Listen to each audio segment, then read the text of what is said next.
So, good evening, everybody. I wanted to take a moment to say thank you to everybody who came back again. I know it's really pretty outside this week, so we appreciate you joining us. Before we get started, I wanted to introduce Emily Stein.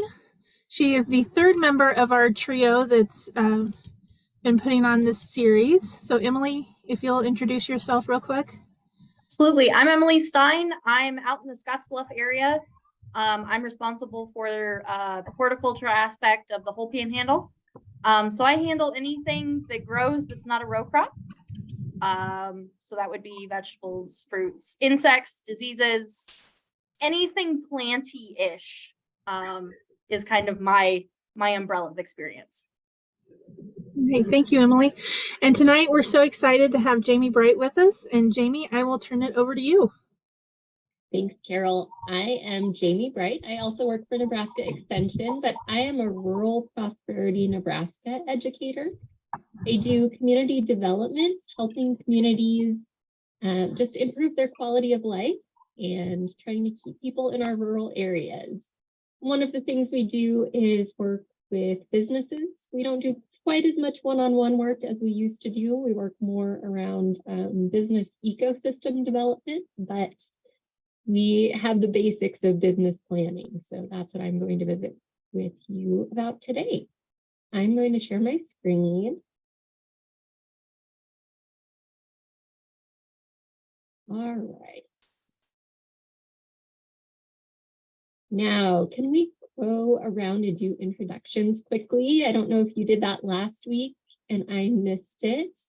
If you don't want to unmute, you can just type it in the chat.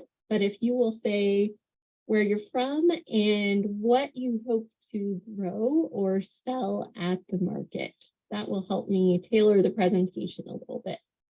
So let's just take a few minutes to do that. And if you're willing to unmute, go ahead and do so. Can you hear me? Yep, I can hear you, Cheryl. Okay. Hi, my name is Cheryl Osterloh, and I live in Waterloo, Nebraska, just outside of Omaha. My kids and I started selling cut flowers 3 years ago, just out of our driveway to neighbors or anybody that we knew. And we've really ramped up production.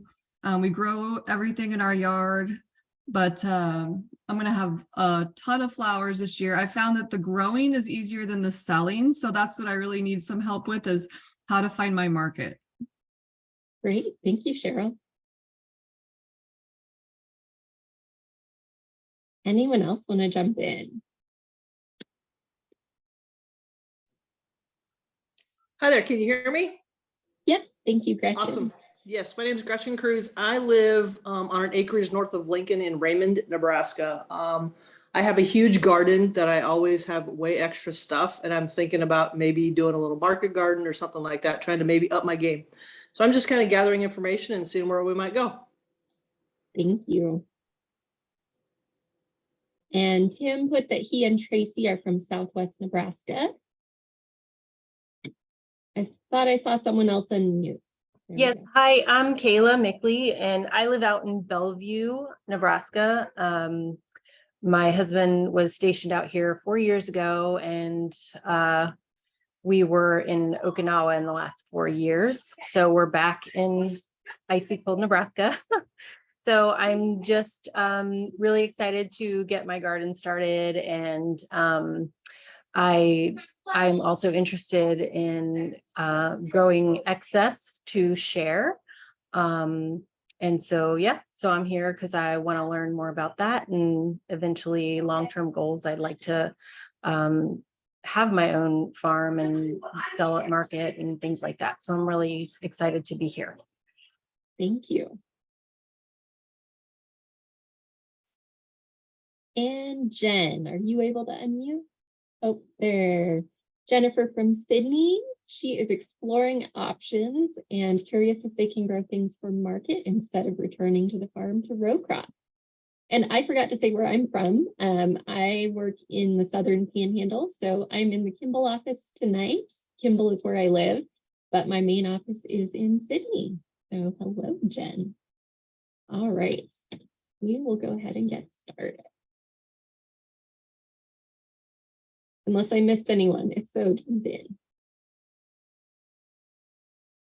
And again, I'm going to go through just a really basic version of a business plan. If you want a more detailed one, especially if you're thinking about a more full-time business, you should talk to the Nebraska Business Development Center. That is their expertise.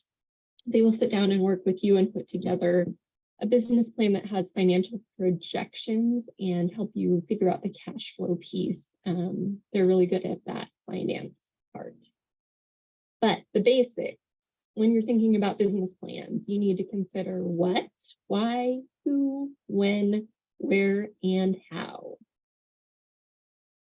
And please jump in at any time if you have questions or need a little more information. So the what piece of a business plan, you need to describe your products as much as you can. If you have a piece of paper in front of you, you can start writing out a just basic business plan of your own. So we have Cheryl with the cut flowers, and you can write out the specific varieties of flowers that you are producing, whether you sell them individually, in bunches, put together bouquets, any way you want to describe what you're growing or would like to sell. You can also consider value-added products. I put a little footnote here. Some of the ones in my example require a commercial kitchen, which I believe the April 25th webinar will talk about, what's allowed under cottage food guidelines and what you need to use a commercial kitchen for. But you could consider jams and jellies, baked goods, canned produce, freeze-dried produce, dehydrated produce, cut produce, special packaging, other ideas, juices I've seen at some markets. And then the why. Describe why people would buy your product, what the need in your local market is for your product, and why people should choose your produce instead of someone else's. What makes your product special or useful? These are just a few examples. Maybe you have the only heirloom tomatoes in your area. It's 4th of July weekend and people want sweet corn for their family barbecue, and it's sold out in the grocery store, or no one else has it ready yet, because we know our growing seasons are a little different than other parts of the country. So maybe you were able to get yours started early and have that first fresh sweet corn.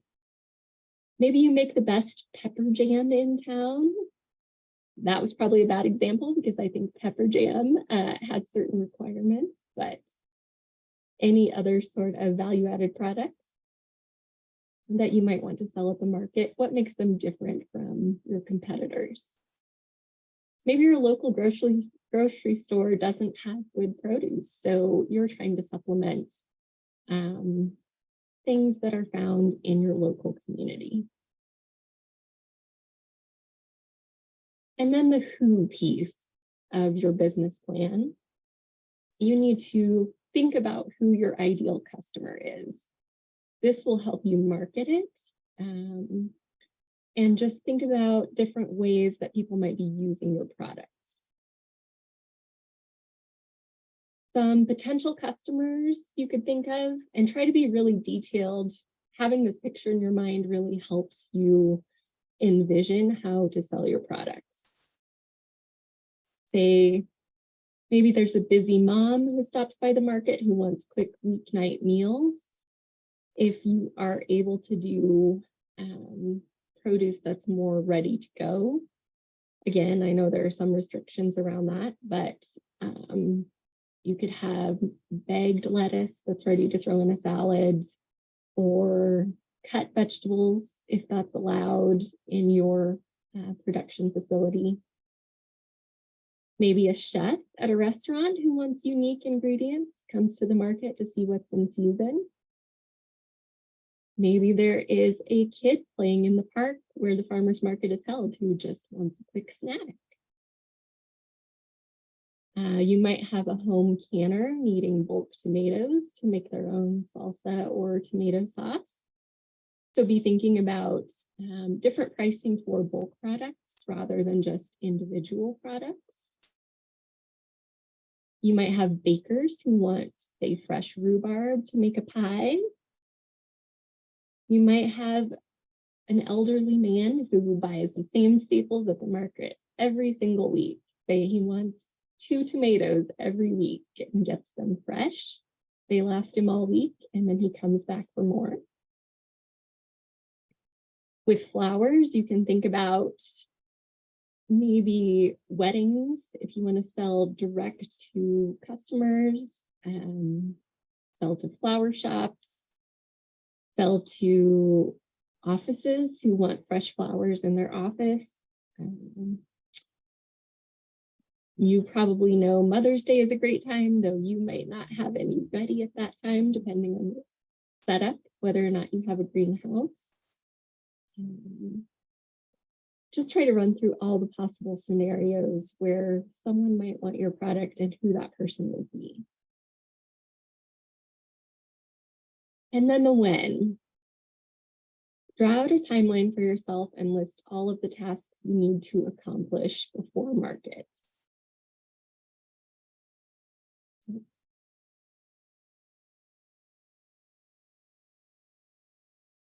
Yes, that's a great idea, Carol. Local restaurants might want fresh flowers just to provide a nice atmosphere on a regular basis.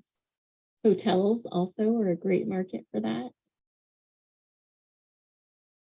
With a timeline, sometimes it's easiest to think about the end point and then work backwards. So consider what all you have to have done for market day. You'll need time to set up beforehand. So figure out how long it's going to take you to travel to the market if it's not right there in your community, how long it's going to set up. Maybe the day before you need to sort and clean your products and have them ready to go. Have all of your containers ready, your prices and labels ready, so it doesn't take as long to set up that morning. Before that, you would need to harvest your produce. Before that, you go to weeding, watering, all the way back to planting. And I'm sure there are several steps in between that I missed, but try to think of every little detailed step that you can just to make sure you have enough time to actually plan out your full season and make sure you consider the length of season for different vegetables, how long it might take you to do a turnaround if you're doing replants of things, how much time you'll have in between markets, if they're once a week, once a month, depending on the schedule in your area. And then where do you plan to sell your product? This could be other places besides the farmers market. You can look at other communities that have markets, not just in your hometown. You can set up a farm stand at your own location. I don't know how many CSAs we actually have in Nebraska, but that is an option. Community supported agriculture, where people put together boxes of products usually from different growers, and then people buy a subscription to them. So you have a regular supply and demand. Local grocery stores are often willing to take local produce, local restaurants, wholesalers, other subscription models. Out here in the Scottsbluff area, Banner County, we have Gooper Greens. They have a subscription model for their lettuce and microgreens. I buy greens from them once a week. They used to deliver to Kimball, but they don't have enough customers here anymore, so I pick it up in Harrisburg. But they also attend the market in Scottsbluff, and people who have a subscription can pick it up there at the market. So sometimes you just have to think outside of the box, depending on how much supply of produce you're going to have and how much you want to get rid of. Obviously, if this is your first year, it may be a little bit of trial and error. You'll just see what is growing well, what people want to buy, and then you can adjust next year based on what you find out. And then the how gets into details about equipment you need, both to grow and to sell at the market. Other materials like signs for pricing, I have a whole list of ideas. Tables, chairs, a tent, bags to sell produce, signage, coolers to store produce in while you're waiting, containers for display or sale, certified scales, and even back to seeds and plants before you actually plant your garden. Labor you need to think about. Are you going to hire someone else to help you, both with the actual gardening piece and with the market, or just for one or the other? And then cash flow. Think about how much money you're going to need to put into all of your production and how much you might get back out of it.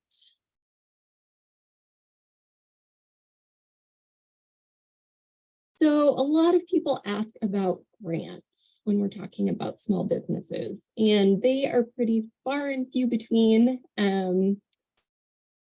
As far as most businesses go. So just be sure to start small and build up your cash flow as you go, which it sounds like most of you are. Farmers markets are a great way to start out and just test the market to see what potential is there in your local area.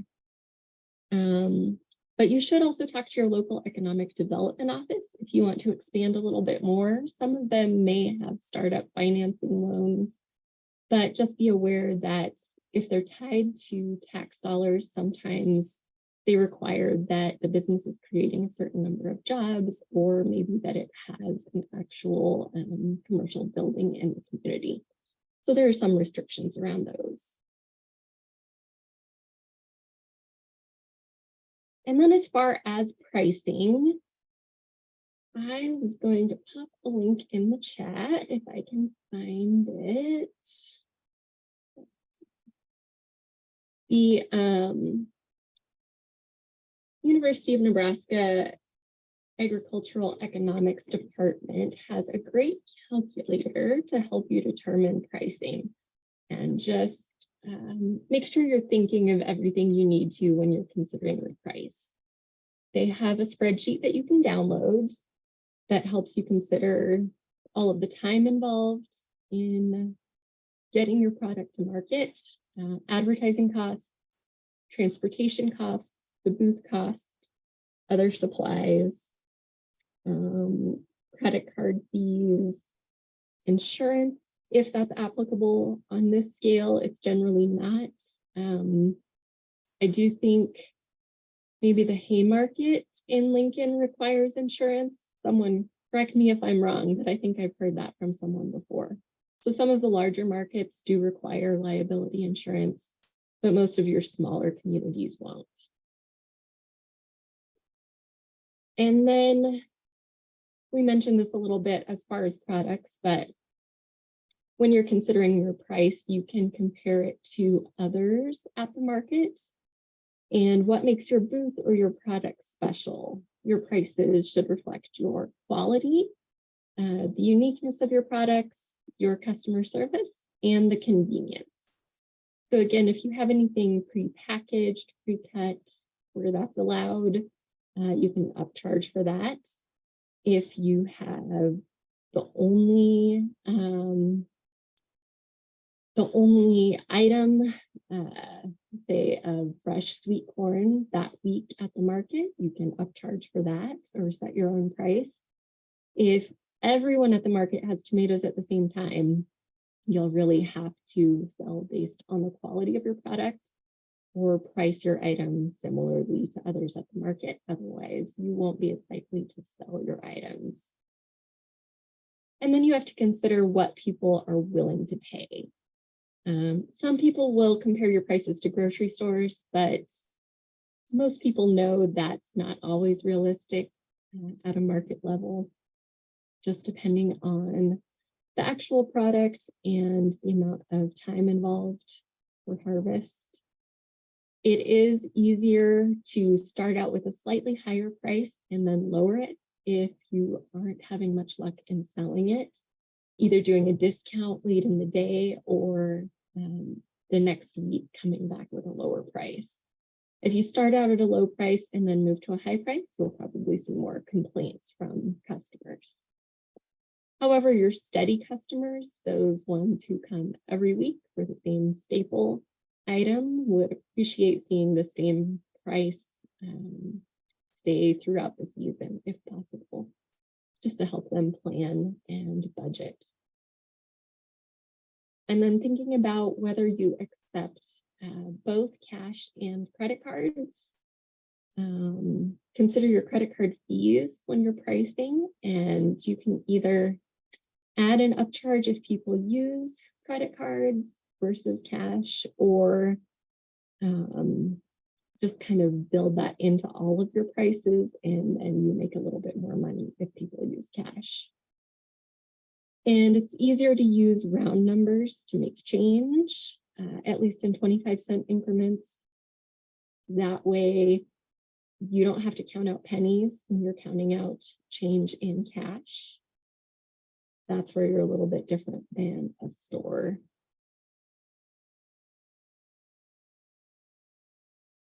Okay, I went through that pretty quickly.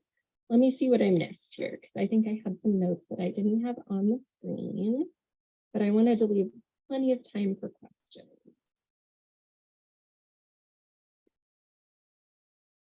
I wanted to make sure to note to keep good records every year to make sure you know if you actually made money, and to improve your cash flow and your experience the next year.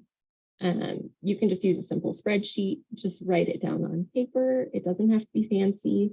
If you want to go as detailed as QuickBooks, you can, but that's generally a little bit overkill for a market. So what questions do we have?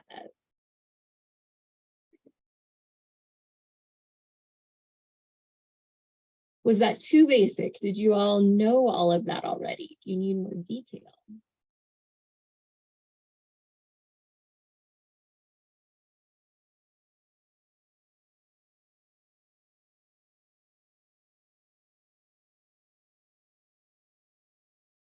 Cheryl, where have you tried to sell your flowers so far? So last year, like I said, the last couple of years we've been selling out of our driveway, and I've been advertising to our neighborhood, and we've been doing pretty good. But like I started hitting like doctor's offices, and that was actually really good. I gave them free flowers to have on their desk where you check in, and then they would give my card out to people that asked about them. So that was really good. And then like my local YMCA, I've been able to sell some flowers through the Y, but I'm really trying to find ways, and I want my kids to be involved, and I don't want them on social media. So that's kind of my challenge too, is like, how can I market without being on social media? So yeah, those are my challenges. That is maybe your local market though would do social media posts for you, and then you wouldn't have to handle that piece.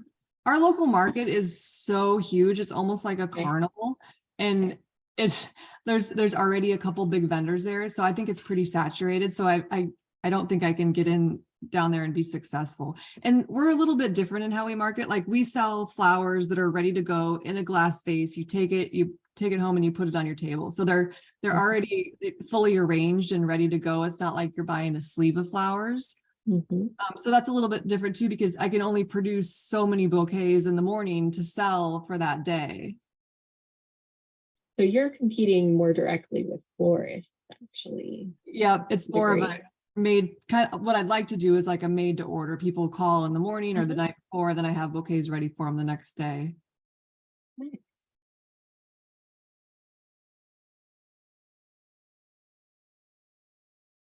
But I need more customers.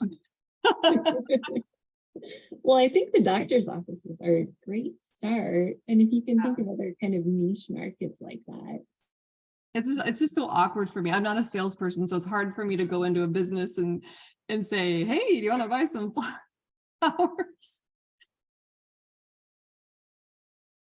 Are there any women's groups maybe in the area where you could get your name out?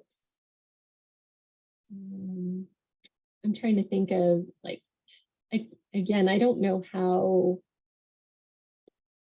big these groups are in larger communities, but like PEO, or some of the other sorority type educational groups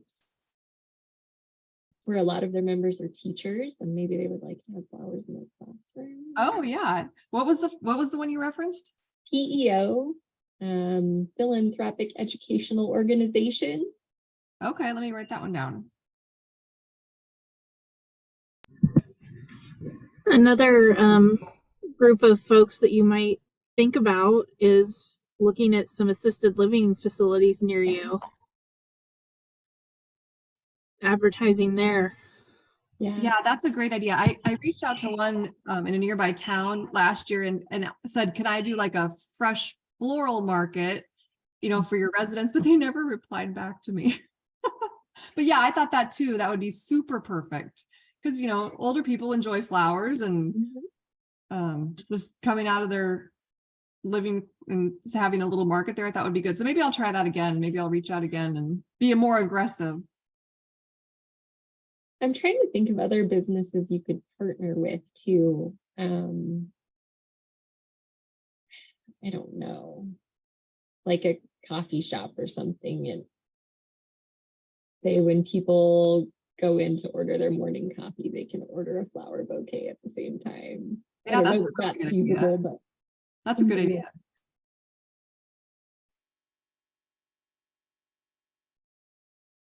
I think fresh flowers are so fun, and I don't think there are very many people in Western Nebraska that do that.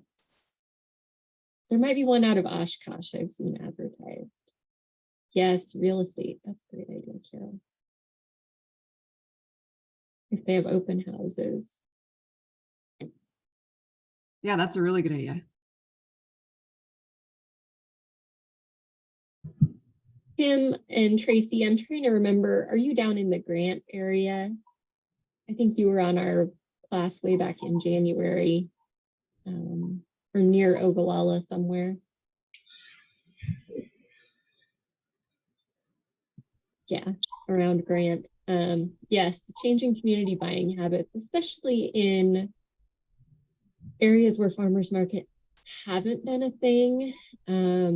I know I've lived in cities and that's where I got used to farmers markets. So I like to come back and see them here. But for a lot of people who've lived in rural Nebraska most of their lives, they haven't seen something like a farmer's market, and are just used to going to the store for produce. So trying to explain why the quality produce is worth a little bit more money can sometimes be challenging, but providing samples can be a good idea, especially if you can prove that your tomatoes taste better than what's in the grocery store.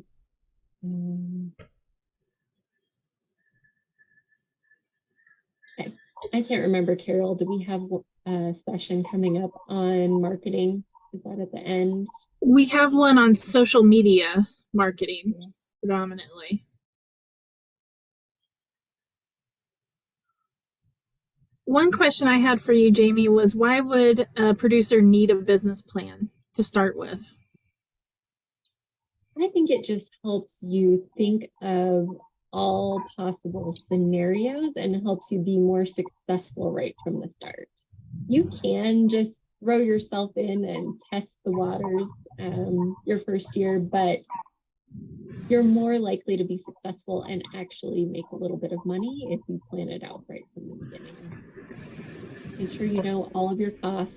I think people don't always consider all of the costs that go into their products, especially time. And you may enjoy working in your garden and this is just extra produce you're not using, but it's nice to pay yourself back a little bit for the time that you spend working in your garden. And if you want to really think about expanding your business down the road, then you'll have to adjust for those costs later. So it's nice to try to build in some of them right at the beginning. Plus, I think it's helpful when you go to the bank if you need a loan. If you need a loan, they usually require a business plan, which is where the Nebraska Business Development Center is really helpful, especially in that financial projection piece. They can prove to the banker that you should make a certain amount of money in a certain amount of time and be able to pay back your loan. And if you really want to expand and say put in a greenhouse or something that's a little more costly, then you may be looking at a loan like that. And for greenhouses, there might be grants out there. They're generally more community greenhouses. I don't know how many individual ones I've seen, but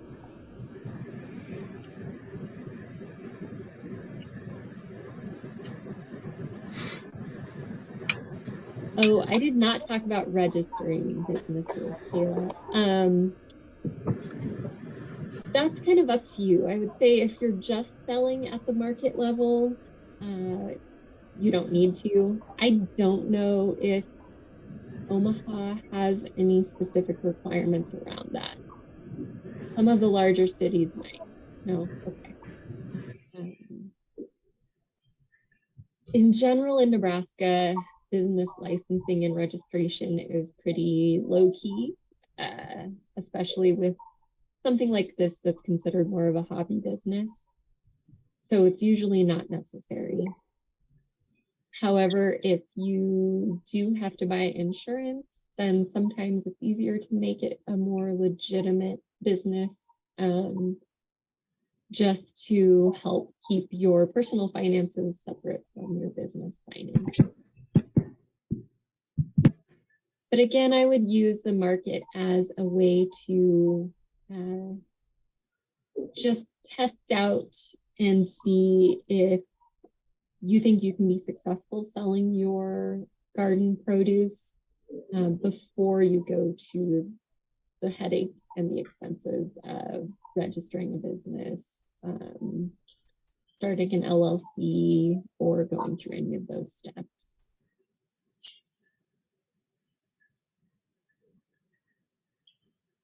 Is there an advantage to having like a mentor when you go through business planning and talking to other producers? Yes, that's probably the easiest way to get started, especially if it's someone from your area who doesn't feel too competitive and is willing to talk to you about some of the mistakes they made in the past or things they learned along the way. We have a couple groups out here in the Panhandle of women business owners who just get together and visit. They're not market specific, they're other small businesses, but they talk through some of the challenges they've had and help each other work through those issues. So find a peer group that you're comfortable with talking to and sharing questions and ideas. You can use this group. That would be a great place to start. Though we have mostly new people. We don't have as many experienced market goers, but I think we have a few on. And one thing I think Cheryl kind of alluded to in her question was, how does a person grow their network efficiently? Like, how do you keep networking? Where would you start? Well, this is where I'm less familiar with market businesses, and you guys might have better input. As far as technology, there are a lot of business tech groups out there that have networking events, especially in Omaha and Lincoln. But when it comes to more Main Street type businesses or agricultural related businesses, You probably just need to ask around at your markets, my advice. Or visit other communities and talk to their markets.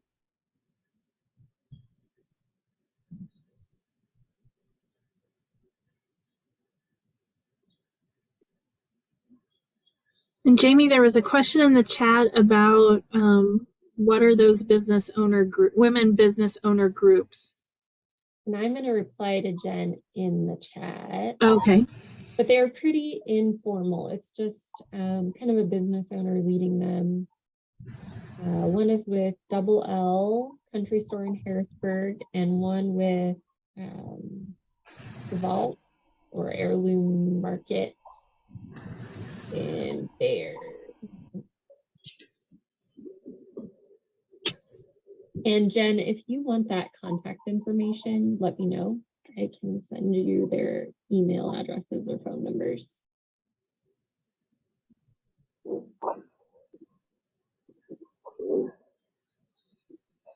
I used to have a small business. I owned a bookstore and coffee shop. So the owner of Double L, Laura Welchel, she and I used to get together and visit about business challenges back in the day.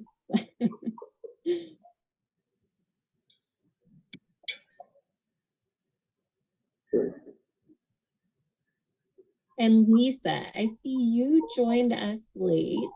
Would you like to share where you're from or what you grow to sell at the market? Well, I haven't officially sold anything.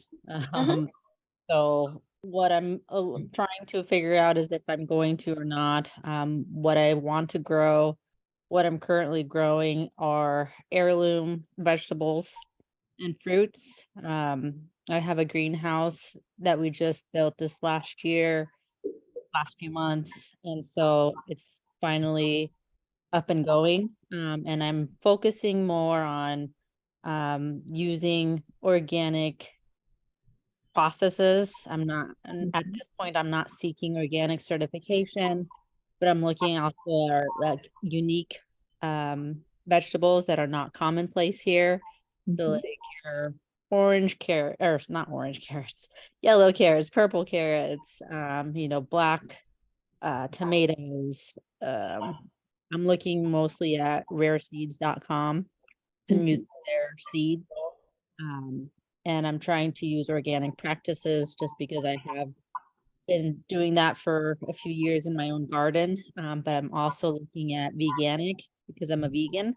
And so not using any sort of animal products and just using plant-based products to fertilize and supplement my produce.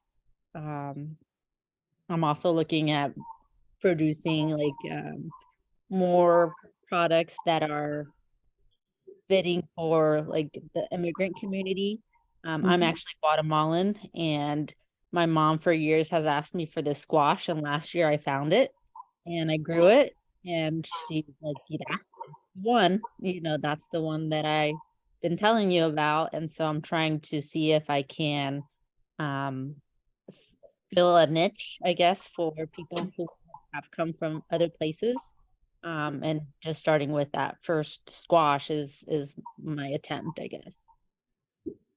So that's a great example of what we talked about earlier, where you may be able to command a higher price for your products at the market just because you have such specialty products. And you can advertise your different growing practices and I apologize that I didn't come in earlier. I had my kids and just couldn't come in earlier, but yeah, I was wondering about that, the price point. Like I know a lot of people around this area, or what I've seen online for other people that are growing starters is $4. So is mine $5 because it's organic, because they're unique, because they're different? I don't know. I'm not really sure how to gauge that other than trying it because I don't really see anybody else producing it in our local community.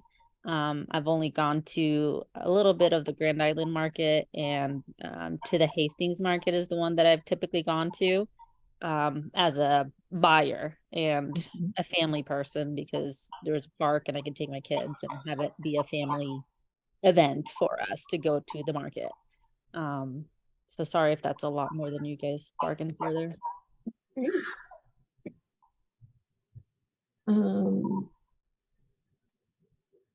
Great. Like you said, you may just want to test out prices and see if they work, but also make sure that you're making enough money as you think about those prices, and just make sure you're not spending all of your time creating this product that you're not able to sell for the price you need to make it worth it. Yeah. Play around with it a little. I thought since we had a little extra time, I would show this local market calculator that was created by UNL. I'm going to put the link in the chat again and show you this spreadsheet. So this is just the first page. And then there's a section, you can customize this however you need, but for market costs, you can even put in different markets to compare where you're making more money. You can include the number of days you're at the market per year, or the number of days the market is open per year, the number of days you'll be at the market, and your travel time, wages per hour. If it's just you working at the market, you can ignore that, or you can include some time for yourself to make it worth it to you. That's kind of a personal decision.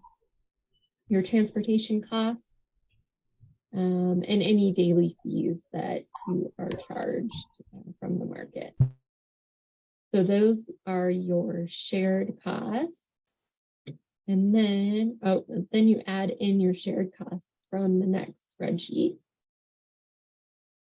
Things like your table, your canopy, advertising, and signage that you can split across all of those different market locations. Things that you use at more than one place can go in this shared cost piece.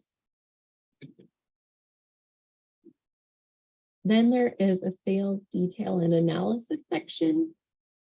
And this is where you can really track how well you've been doing over the season and see what adjustments you need to make for next year.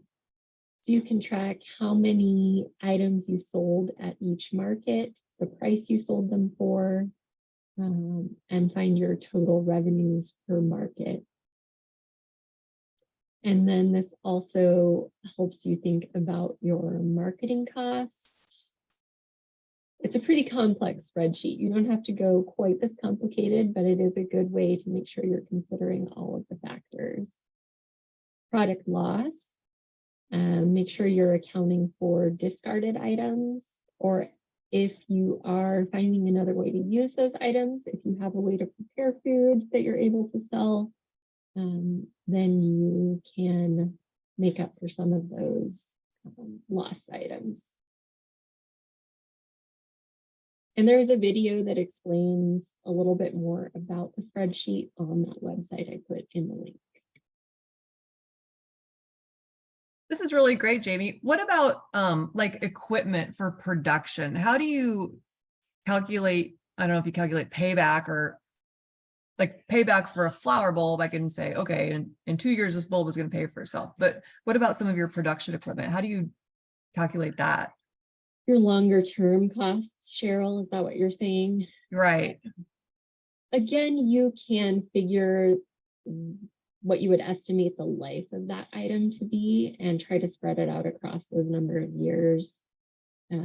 That's where it's probably helpful if you go into NBDC and get that really detailed financial analysis, because they can figure depreciation and how to better calculate those long-term costs. If you're talking flowers, I don't know, if you do a big enough flower field, do you use a tractor for planting? I mean, it depends how large a scale you get. But yeah, like my big expense this year was I a floral cooler for chilling down after harvest. Mhm. So like those types of things, like the post-harvest management. And then like, equipment for fertilization, Mhm. pumps and stuff.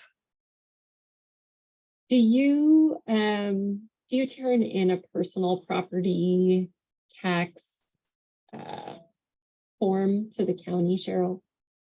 So I just in 2022 I started an LLC. Mhm. So that's just started it middle of last year. So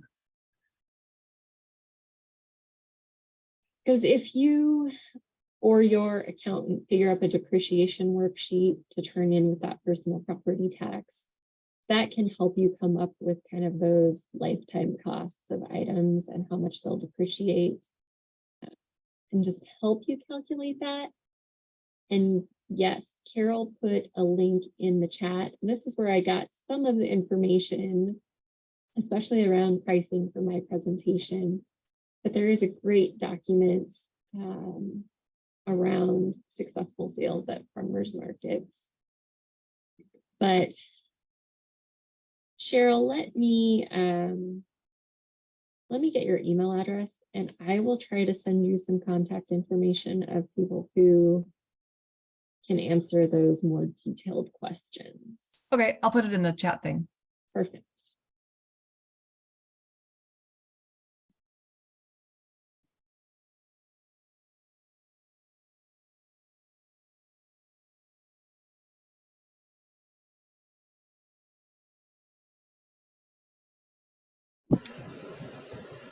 Jamie, would you be able to speak a little bit about the new farmers market handbook that's come out?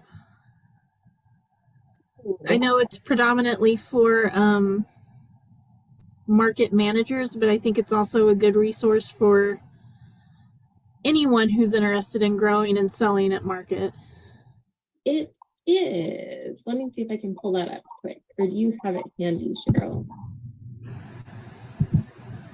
I can.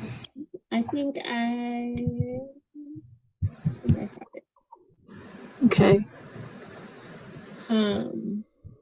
Also, another area that Rural Prosperity Nebraska works in is SNAP and EBT, which that tends to vary by market whether or not they accept SNAP funding, but that is a way to get extra dollars flowing through your market. And we have a few people on our team who are experts in that and can help the market be able to accept that. We also do double up food bucks where you can use SNAP specifically to buy fresh produce, and then people get a coupon for up to $20 worth of fresh produce to use in the future. So that's a good way to get people circulating through the market and really buying healthy fruits and vegetables. Again, some of the smaller markets might not have the capacity for that, but it's something we can help them set up if they are interested. And let me share my screen handbook.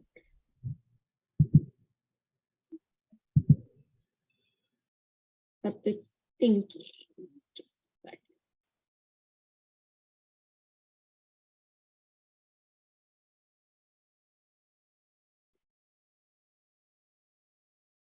And none of you are market leaders, is that correct? You just want to produce for market? In Grand Island, they're wanting to, there's a group of us who are meeting on a monthly basis, wanting to start a more robust farmers market. Uh-huh. So I know that's been in conversation. I'm not one, but Right. it's a conversation of who's going to be and what their role looks like, compensation, all that. And if any of you know of farmers markets that aren't on the list with the Nebraska Department of Ag, there is a link to go to. Let's see if it'll open for me. I'll put it in the chat. That way it just gets a little bit more advertising. across the state. But as Carol said, this guide is mostly for market managers, but it does have some other information.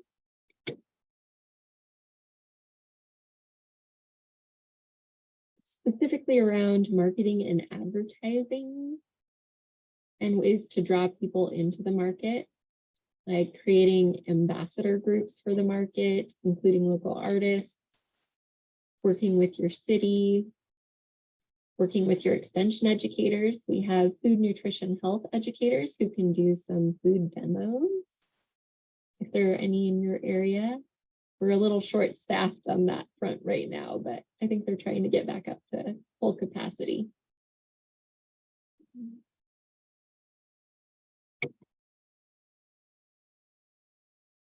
There's some information about being consistent, making sure you show up to market every week so people see you and know to expect you every week.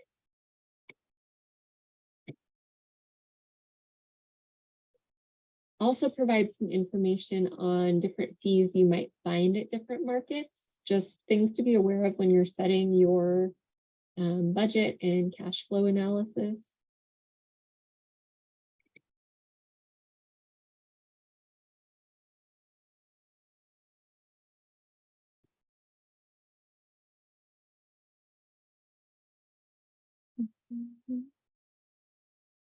The administration piece, again, is more for the market as a whole, but it also has good tips that you should think about as an individual producer. Again, just making sure you have that data to compare year to year to see how you're improving as you continue to go to market each year. Is there like a guide or like a handbook that's already kind of made out there? We can fill in the blanks or we have to create everything? I didn't spend a lot of time searching for one specifically for markets, but I will look and get back to you.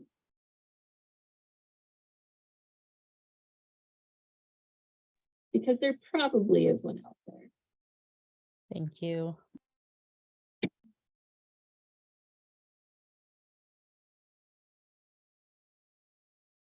Some of them may vary from state to state. So if it's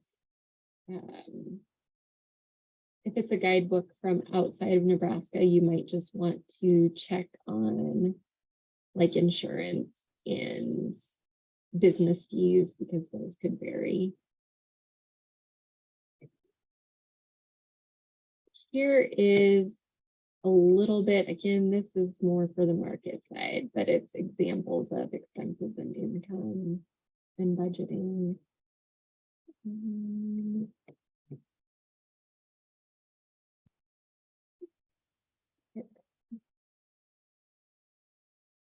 This talks a little about those SNAP programs and double up food bucks, as well as WIC.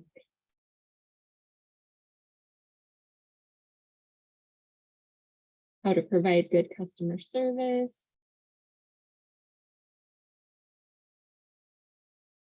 If you want to start a farmer's market, here is an event planning checklist. It's a good example of just a timeline in general, also for your own booth.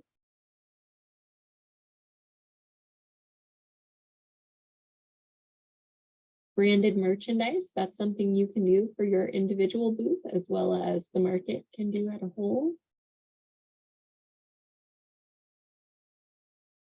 Branding, social media marketing.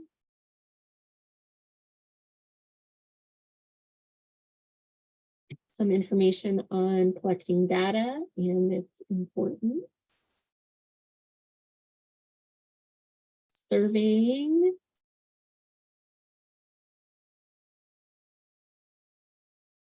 And then there's some rules about what vendor agreements might look like and handouts for vendors. And let me just see, I had pulled up a few other resources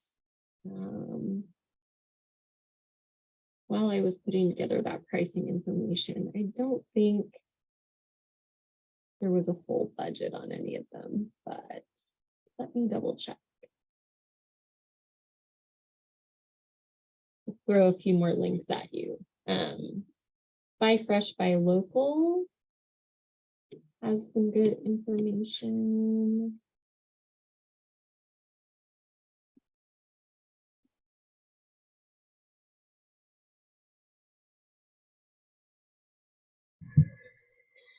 If you're interested in selling to schools, the Department of Education, Nebraska Department of Education has good information.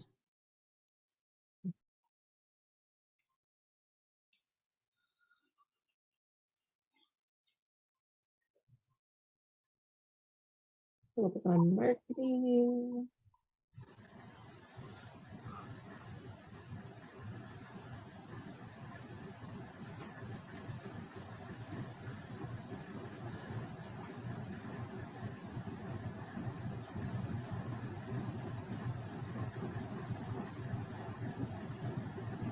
When we go back to look at the recording, are we able to see all these links? Probably not, but we can make a copy of them and send them as a handout.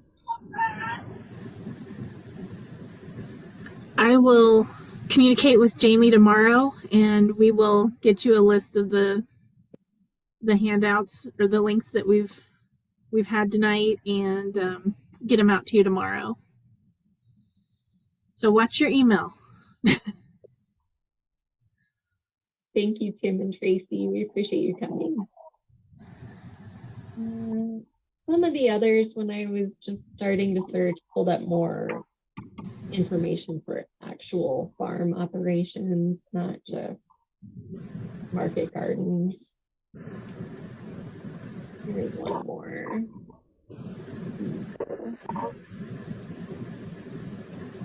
And I'll look for a more detailed budget and see if I can come up with something that's already preset with things you might consider for markets specifically. Any other questions?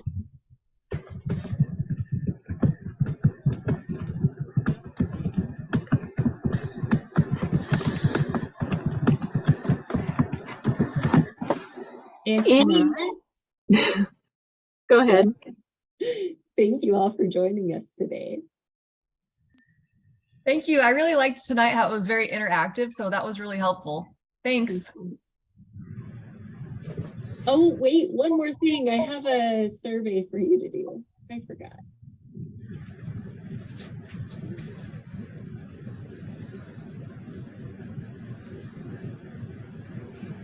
Here is just a quick evaluation. If you don't mind filling it out, giving me some feedback, that will help me for next time.